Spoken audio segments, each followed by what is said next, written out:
Okay, members, you're welcome to this lecture. My name is Sebuyungo Wilba Chivekayunga. In this question unit, production and utilization of quality learning resources, we are going to learn how to produce, that's the word production here, the resources that we use in facilitating learning. So when we produce some of these resources, you can mention the resources, the flashcards, you can have tomatoes, real objects, and real materials that you can get from the community. Anything that you want the learners to learn from, you can have it as a learning resource. Then here, after having those learning resources, you've made them, then we can now put them to use, which we call utilizing. However, as you make these resources and put them, and then you're laboring to put them in use, you must be mindful of their what? Of their quality. So the teacher who cannot produce, none a producer. Every time this teacher is buying things, presenting requisitions. So we see here a teacher as a producer, that not everything should be bought. Other things you can make them yourself, or you can also make them with your learners and then use them with your learners as well.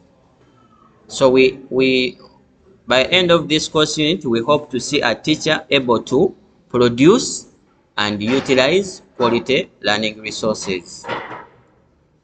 Now for this, there are some words that we need to master here in production and utilization of quality learning resources. We have words such as teaching aids. We see here we have teaching aids. We ask ourselves, what are teaching aids? So far I would like to get some responses from you. Let me cover this. What are teaching aids? Yes. Teaching aids are materials which can aid us in teaching learning process. Yeah. For example, I can use a chart well designed with what I'm going to teach for the children. Okay. Someone? Yes. It can be also be visual, as in played as a video, Yes. or an audio, listen to facilitate a teaching. Okay. So someone is here saying it can also, teaching aids can also be videos or audios. Videos one can see, or audios one can hear. Yes, please. Can also use real materials like straws for counting.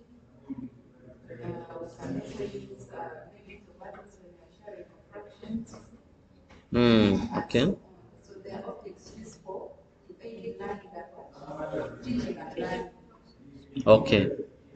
So they are materials used to aid teaching and learning, such as the tomatoes for fractions, straws for counting, and others. Okay. So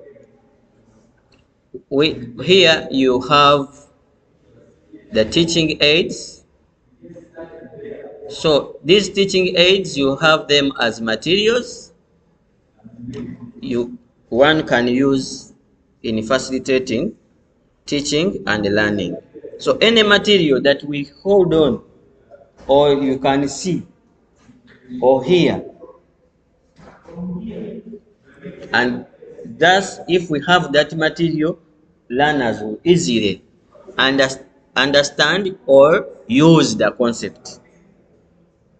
You know, there is what we call understanding, but also there is using the concept or applying the concept. A person can understand the concept, but fail to apply the concept. Many times the teachers end on understanding. And then how do the students, how can we tell students have understood? They can answer the right, they can provide the right answer. But here we also look at providing the right action, making the right action or the right application of the concept. So you will have that these materials are not only those materials we draw. We draw. They are not only the materials we draw or designed by graphics and display for learners. We are looking at materials that we bring in real sense. If it is a computer, why to draw it? Just lift it, bring it for the learners. Okay? They are only those things that are not liftable, like a big rock. I saw a rock in Soroti. There is a very big rock in the middle of the city. When you go to the eastern, you find in the western you find also big hills. Those ones you cannot carry them to a classroom, so you can draw them. Yes. So you can have a study tour. You organize and take kids to that unmovable aid, so that kids are able to teach while they are seeing practically. Very good. Thank you. So if they are not movable, then it's the learners to be movable. Uh, for those who really by resources you can't move, then possibly take a video of it, come and show it, or take pictures of it, come and show. So here we want the person to see, to touch, to hear, to smell, then to practice. You see that? If learners, you've taught things that learners are not touching, not seeing, not smelling, not hearing, they are boring, and that lesson is not effective. And then they are not practicing. Uh, even testing where necessary, and that material learners are testing will not cause any harm. Of course, the teacher has got to be very sensitive. Because the learner can test and vomit the whole thing. But what the testing here for teaching aids is testing, not eating. If it becomes a meal of the day, then you would rather say the lesson has been eating, other than teaching about how that material either is sour or is sweet.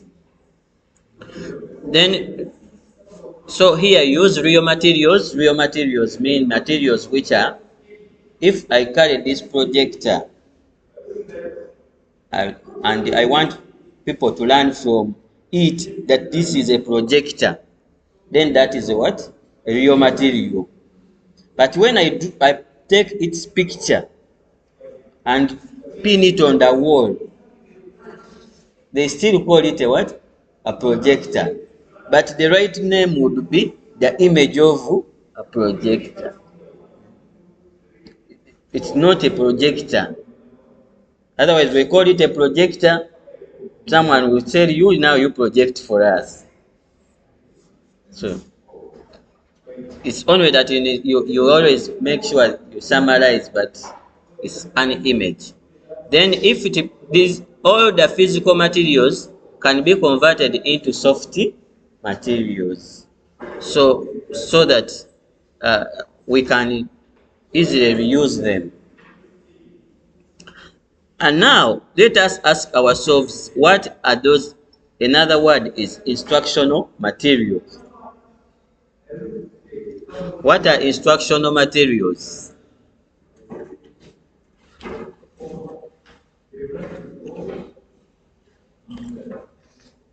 Yeah.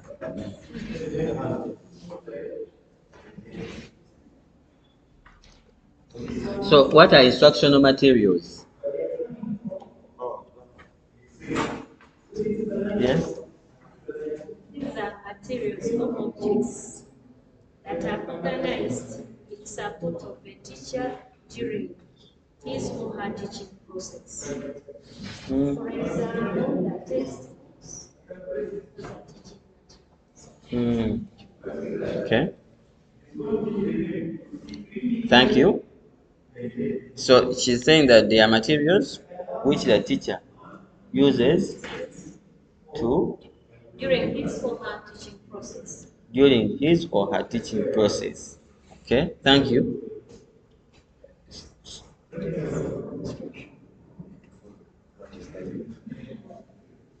Okay.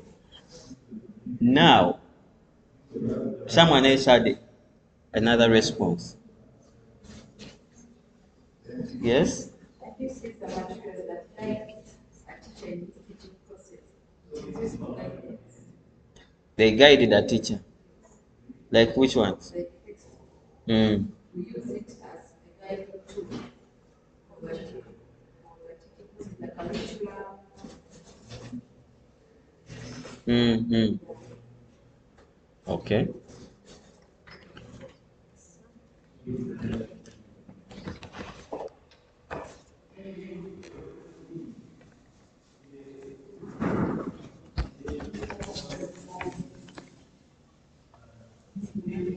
So as we when we are looking for instructional materials, in the materials that I have here, which ones can you say are instructional materials?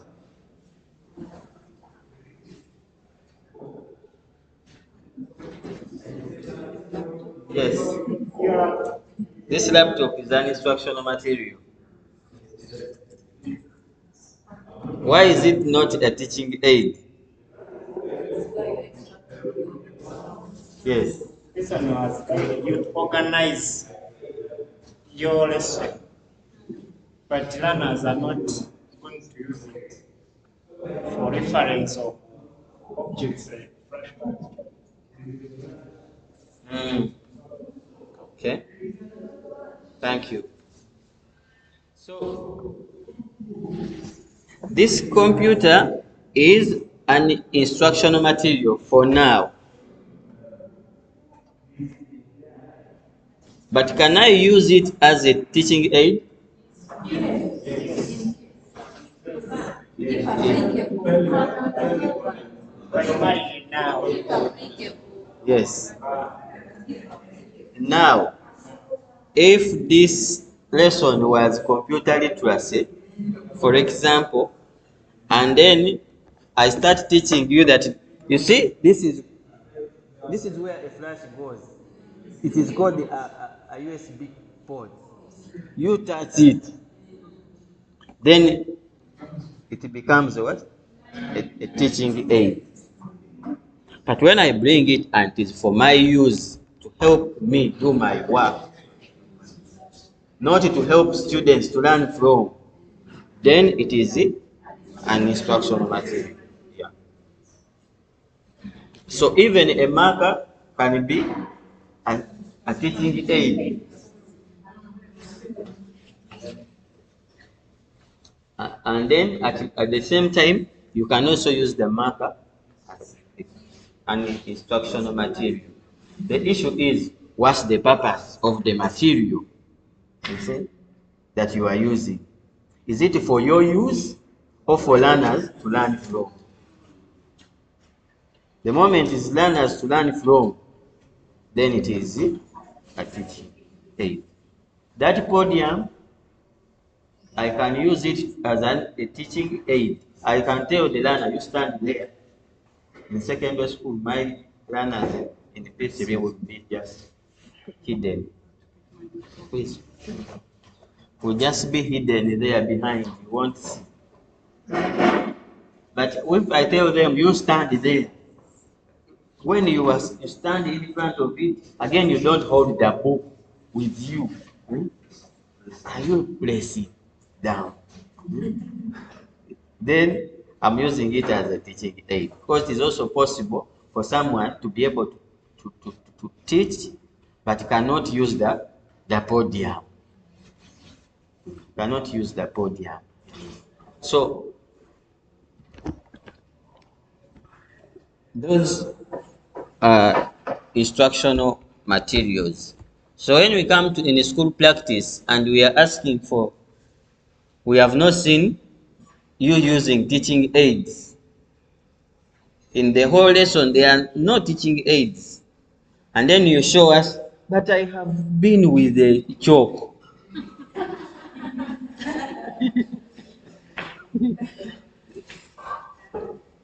and and then someone tells you you have not used well your instructional materials.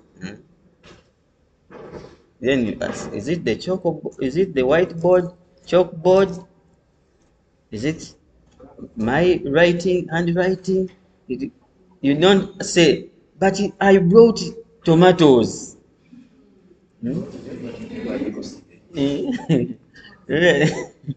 So you don't mix them up there. So those instructional materials, we even not expect the teacher, if it is a textbook, like here you see textbook here. If it's textbook, we advise the teacher not to be with textbooks in classes. Those, unless you that textbook is, you're going to mainly use it as a teaching aid. We even advise that the teacher should just, if it is getting a page and photocopy it and give it to learners, other than giving them the whole book. Someone, as they read somewhere, another one is opening and there is a rat, a big rat, on another page. Then you find the whole group is going to see that rat and what it was eating that day. And it will deviate their what? Their attention. Then now you started to say, I don't want you to see opening anywhere there is a rat. Then you find they are opening where there is a monkey. Let's say a monkey like that. So usually textbooks, you come in a lesson with a lesson plan. So if you carry a textbook, you are telling us you are a pipe, a tube, which only, pipes, water goes through them. But then it's that the pipe does not change anything on water. Yet we expect that the teacher is processing. To be a producer, should process to improve even what is in the textbook when you are producing or using any material. You could even give examples and give other ways of using such a material that any textbook has not written about. Actually, the teacher in this sense can also produce the textbook. Why should students every time ask, give us notes, give us notes? Who is the manufacturer of notes? Yet you've studied production and utilization of quality learning resources. Who is going to make the books? You see that? So there are those teachers whom we know are even writing for you books. You're recommending, you read this book for SST. This one for, where are those teachers? Those are the teachers we ask to come to some schools and we pay them one day 700,000 shillings, which is someone's salary for 2 months. Why? Because they have gone beyond. So those are instructional materials. So why do we need teaching aids? These are briefs of why we need teaching aids. You could even construct all others. We see that we want to build up an imagination in the life of the learner. So to build that, the word imagination comes from the word image. Some people construct imaginations through story, but those stories have got to be also backed up by the images, so that the learner can see, hear, taste. All the senses must be active, yes. When we find the teacher is saying my learners are inactive, they are down, then possibly you are also inactive. They are learning from you. You must cause the activity of learners by bringing what will make them active. So also they create a relationship between what is happening in the school, in the classroom, and the homeroom. The homeroom. You see, many people think that learning is here, only here. Learning should also be here. So what is in the community or in the environment is brought in a classroom, so that learners do not only think that what is in the classroom is for classroom and what is in the environment is for environment out there. So now that when they come to class, now they concentrate, and now when they get out, they have finished learning, they have finished studying. Yet you prepare them in classroom for to work well in the environment. So they should be able to use things in their environment.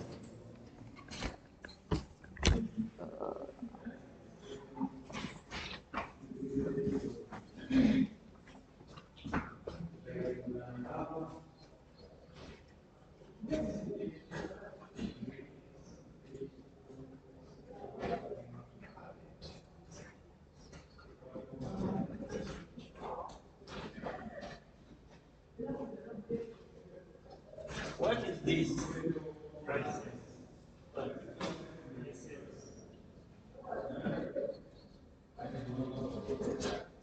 What of this? This?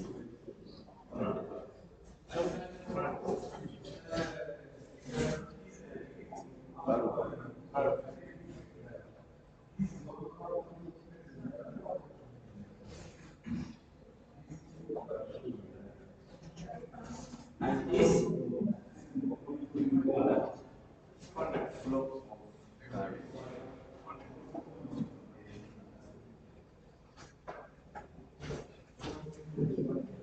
Okay.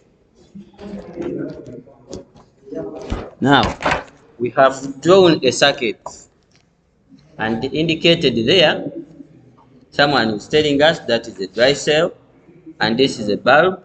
There is also a switch, the conductor. Others call it a wire. The conductor is a wire. Okay? Now, are you right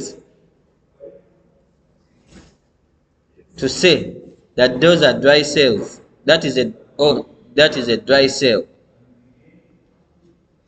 Whenever you draw something like that for learners and label there as dry cells, you are not right.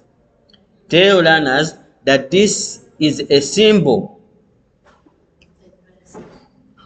of dry cell.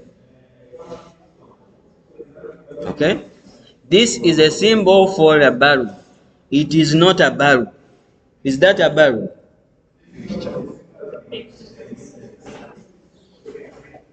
Is that a wire?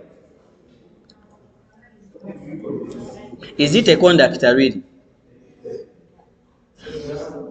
Those are images of a conductor.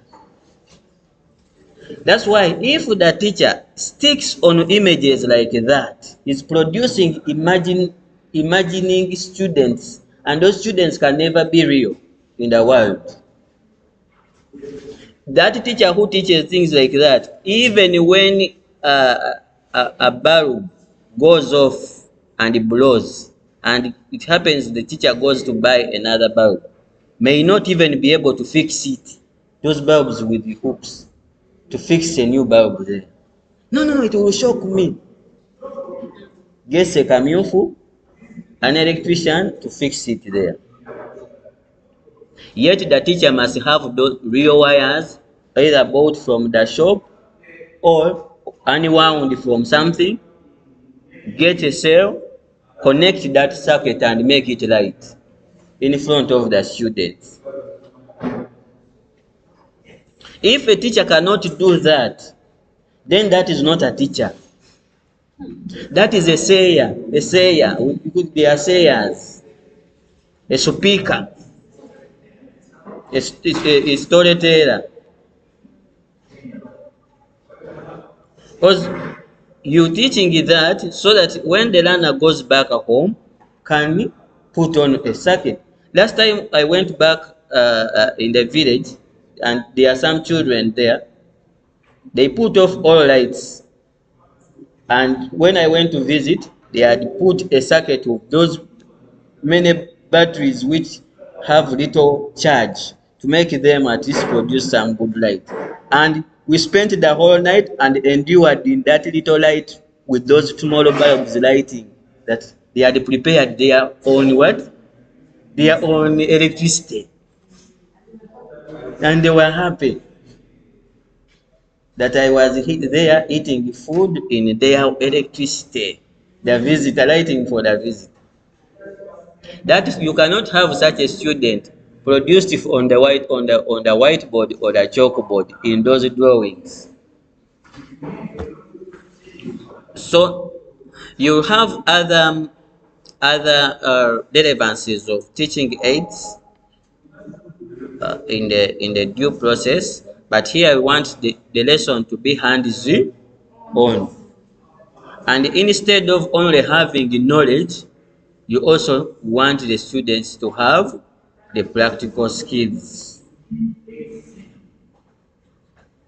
You know, people are always saying Uganda's education is very theoretical, and it's only giving people knowledge. Why don't they say Uganda's teachers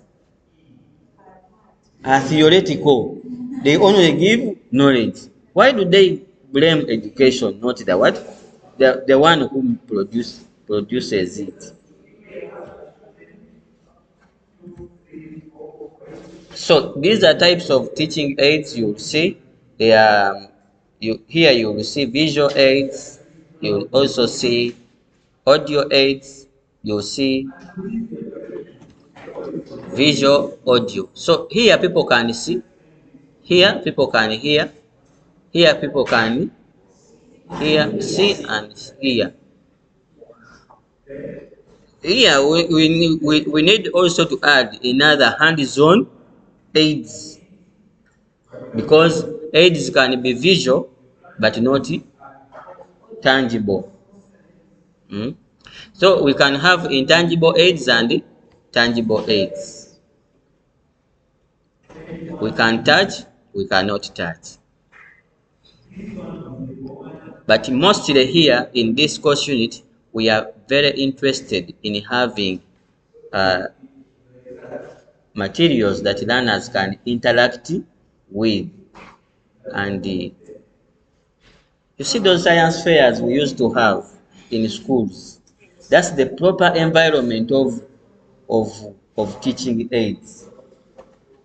I remember in my primary school, I was in charge of a granary. I didn't know how they call a granary in the English language. So it is from that day I learned that it is called a granary, a viage. And now we were explaining to people how you can use the granaries. And up to date, I can explain to you how a granary can be properly used. Because I was interacting with the granary. We had built our own granary and roofed it, and we could remove the roof and put it back. But that's the very thing they are using these days called silos.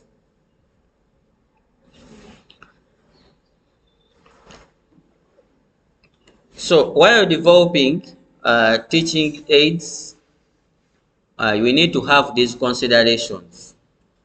One of them is that the teacher should be able to tell the purpose of these materials in relation to the teaching objectives.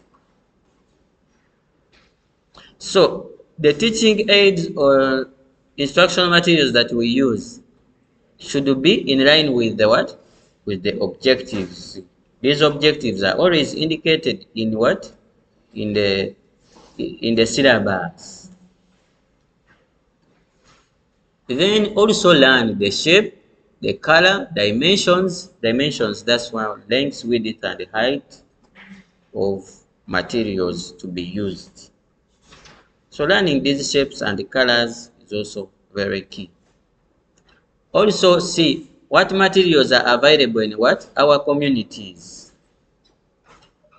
And those that are not in our communities, we can find a way of working together with the administration to get to them.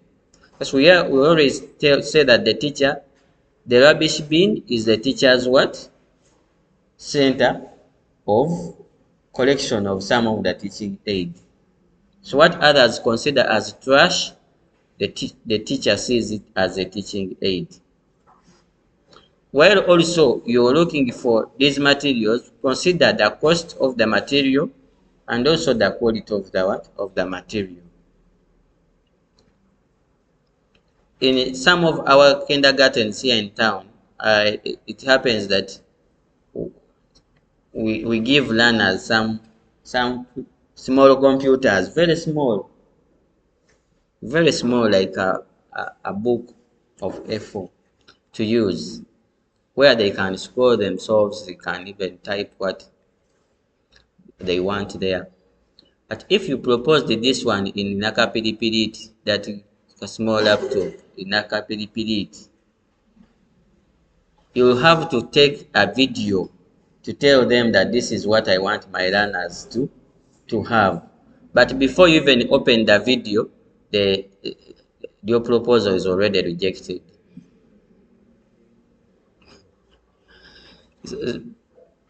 So, of course, there are schools there that can have it, but mostly, if people in the community cannot afford the cost of the material, even when you impose it on the parents, they will just come with a machete at school. Then the level of learners also is key when we are selecting materials to teach such learners, to use for teaching such learners. When it becomes very complex for learners to interpret such a material, then it makes the material unsuitable. Some materials, you look at the lifespan, how long will the materials take while using them. Some materials are fragile, they can easily break. I've seen some schools, even primary schools, are supposed to have laboratories. But in most schools in the country and the community thinks that laboratories are for secondary school. Even primary schools and kindergarten should have those laboratories. So you find that some of the materials that can easily break, you can have plastic ones to increase the lifespan. Others just teach precision and carefulness. You find learners are handling glass and they are not actually breaking them. So this condition here, we've already looked at the age of learners. So while preparing, you also have to consider that.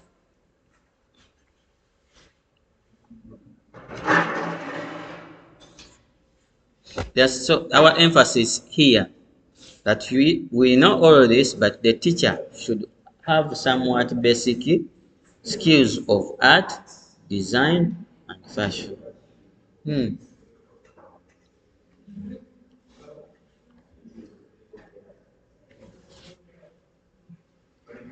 So while selecting these teaching aids, you also can also consider accessibility, visibility, and they can learners see.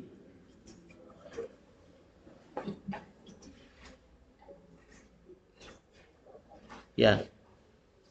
So when the words become very small for learners with disability, they may struggle to see. That's why you find that you're showing learners something and they are at a distance, but they are coming, walking towards it. Say, but you, why don't you settle? He's coming to observe because either they are small, the learner needs to analyze. They should also have interactivity and interactivity means that learners should be able to come together and have an action, not to just show. Have you seen it? Hey, interacting, the learner should come to it and touch it and do something with it. Then usability is about ability to use. So here you will see these are briefs. Here you will see the teacher's skills in designing and the teacher's skills in graphics and also skills in display. You will see that in displaying, we display materials in themes. If they are written or printed, themes with borders, and each theme is, say this section is for what? For literacy. And below that section, only the literacy materials are displayed there with borders, and we keep changing them every term. Others can even change them after 2 weeks or 3 weeks. Because after you have used them, why should you keep displaying them? In some countries that are digital, they have gone digital, they have digital walls. Like there, you place somewhere and it displays something else. It is displays. That becomes the chart there.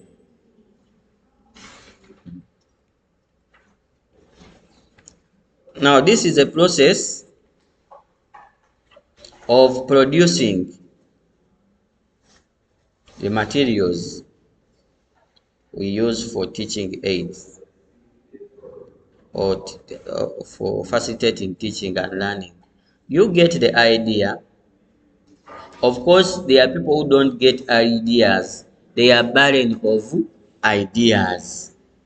They only need to get an idea. They have to tour some other people. Hey, these ones are doing this. They come and duplicate it also.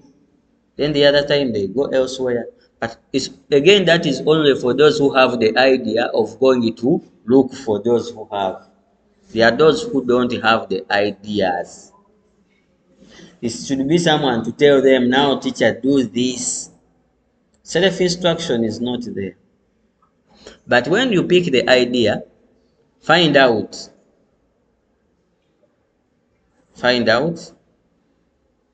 whether that idea, what you want to make, what is required to make it.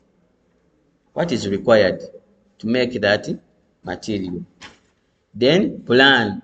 Do a plan. Which one should I get first and from where?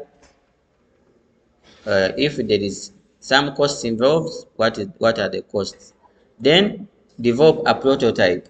This prototype here is a sample. You develop it yourself is a sample of how you want the material to be. Assemble it yourself as a trial and make an improvement when you see the prototype has not come out well.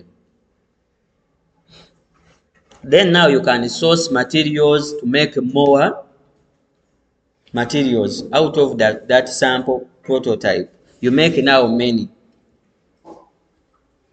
If you are hiring someone to make for you shapes, like is a carpenter, you've drawn here, you've agreed on the dimensions. Let it be this size and the other side. The carpenter should come with it at one piece for each shape as a prototype before producing 70. Otherwise, we'll produce the 70 and then say they are not the ones I wanted, because this prototype you didn't agree on the prototype, which others call, how do you call it? Okay, a sample. Then you can source and produce more. You can also look at the costs of the material, then they can put them to use, or you can display those materials.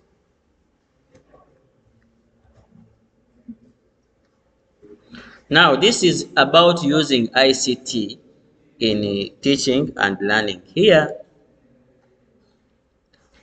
the teacher who has studied this course unit should be aware that ICT cannot be reversed, and its utilization in education is increasingly growing.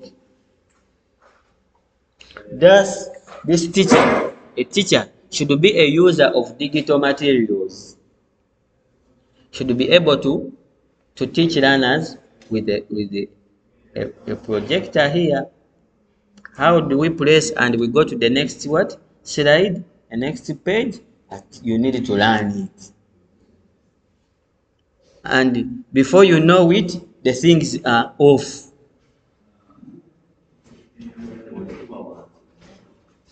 Before you know it, the things are go off. Then you breathe like you have diabetes. And then it's simple. It's if they have gone off and you are not very technical there, you can you get a person and then places it back. Others take an initiative of learning how to connect it by themselves and they can teach. Here, I would not want to have to see a teacher who is called to teach in South Africa, in a Pretoria school of Pretoria, and then he finds there is no chalkboard. Then there is no chalk. And then he says, my mom is sick at home.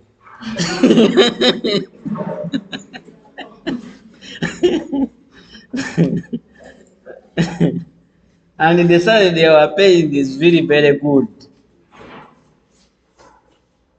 Before you know it, the teacher is not going there.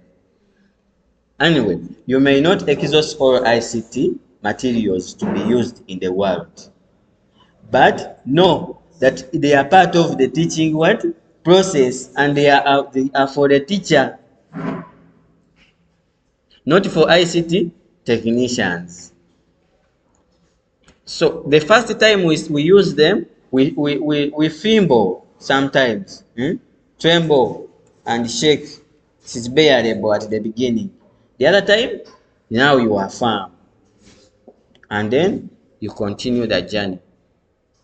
So that's why this section is here, and thus it is a mandatory requirement for teachers to be able to use ICT, whether it is on Zoom, Google, or Skype, any platform, you can deliver a lesson. I've seen some of your colleagues actually teaching on TikTok, and those schools are getting learners. I saw Entebbe Kindergarten here is hosting the TikTok account and they are posting their materials. Who are posting? The teachers. And they know which materials we shouldn't post there.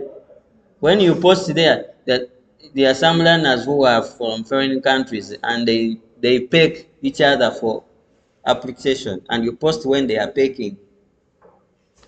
You know, in Europe, kissing is like shaking hands or giving a hug.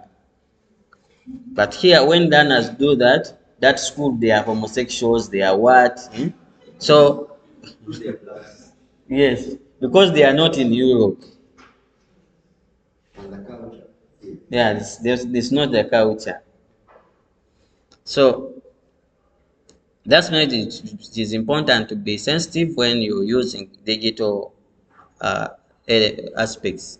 Here, I saw someone went to Ginger, had called some people to narrate for them a film. You know, film narrators. You call them translators. Yeah, some people want to watch when they are really translating. So he called them to translate, and somewhere he left internet on, and there was a pop-up message for nudity, and he went on the screen and he struggled to click. And you know, when things happen by accident, even the mouse can get stuck. Yes, struggled to click and things were not clicking. By the time he clicked, he looked behind, many people had moved out. They had thought that possibly he had brought them for that purpose. So at least that's why when you are on digital platforms, uh, you manage internet. Or on this computer, even if I went on internet, there are no notifications that come. They will deviate my attention. Even on my phone, if you try to send me a WhatsApp message, I will never hear any notification. Otherwise, I would get a notification every minute, almost every after 2 hours or 1 hour. Someone is sending a mail. I have 4 emails on WhatsApp. Now there are students here. There are those in Soroti, Mbale, Kyegegwa, Kisoro, na Kasongola.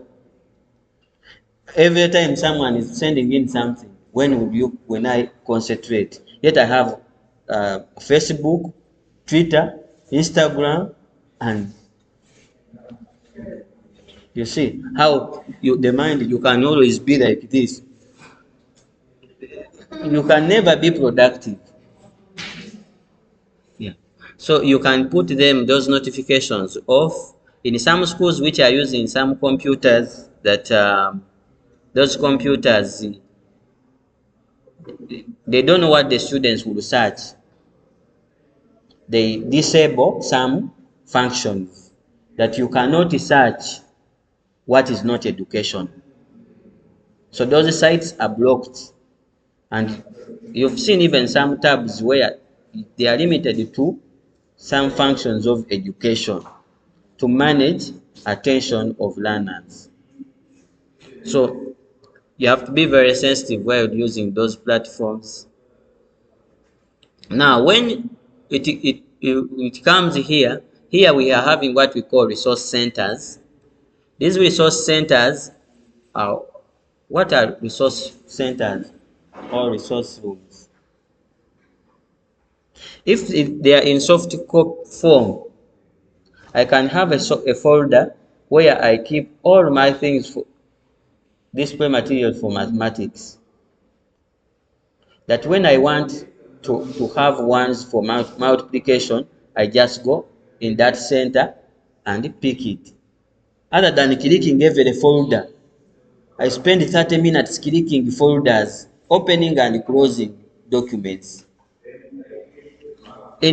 Now, in physical form, in schools, there are also those places which are designated where we store learning materials. That if you want those learning materials, you go in that room, pick, sign for them, take. When you return, you also sign and that you have returned them. Others decentralize them to classes. You find that a certain class has um, a cabin where they are kept, or a corner where they are kept. Those we call them resource centers or resource rooms, so that we have these materials used and can be stored in there for. Now, remember that all the materials you have are teaching aids or instructional materials. They lie under inventory or stock. They have cost and they also have value. So that's the reason that you'll find that where you had bought uh, uh, you had bought 7 bulbs, the following day there are 3. Some of the bulbs are at the learners' places, at home, at their homes. In the evening, they put in the bag and walk away with some. Those counter bulbs, they walk away with some of them. That's why here their schools are also managing inventory of those materials, the stock. You sign for them, take them to your classroom. Then we know that you have 7. The ones you return, we also record that you returned the 6. Where is the other?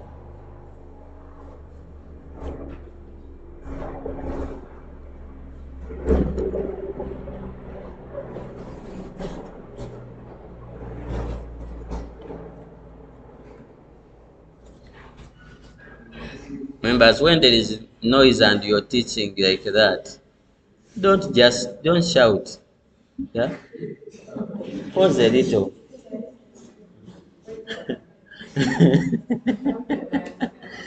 To shout louder than an helicopter.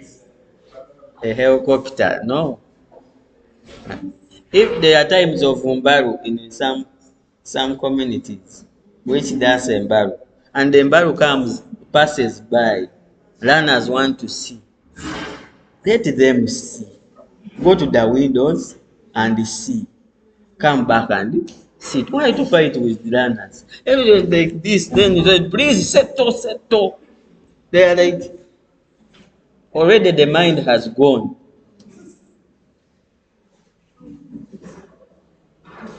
Then they will keep asking their colleagues who saw. For that's our teacher allowed us. How was it? Then they say our teacher is bad. Yeah. But it is now, it's only the situation when they becomes the 7 imbarus are passing a day. And then each imbaru they are standing up to see. You find that if you allowed them the first one and the second one, the third one they will concentrate. You just pause a little, it passes and you go. So now I'm winding up this lesson, and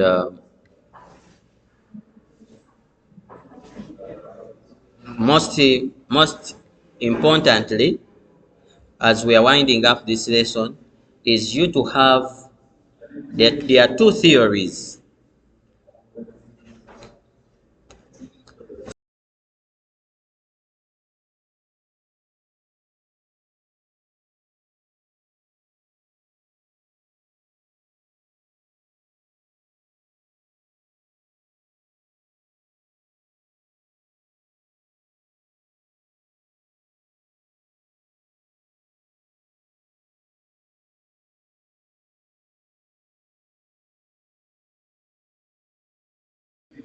So in the winding up of this lesson, I would like to thank you for attending it. We are going to link up in our other lectures for production and utilization of quality teaching and learning resources. You can find some of the tutorials on our e-learning platform at Nkumba University. e-learning environment. You can search for a course unit called Production and Utilization. Then you can also use my YouTube account. My YouTube account is Wilbur S. Kayunga. Wilbur S. Kayunga. There are several resources to learn from on that platform. Thank you. We shall link up in our other lecture.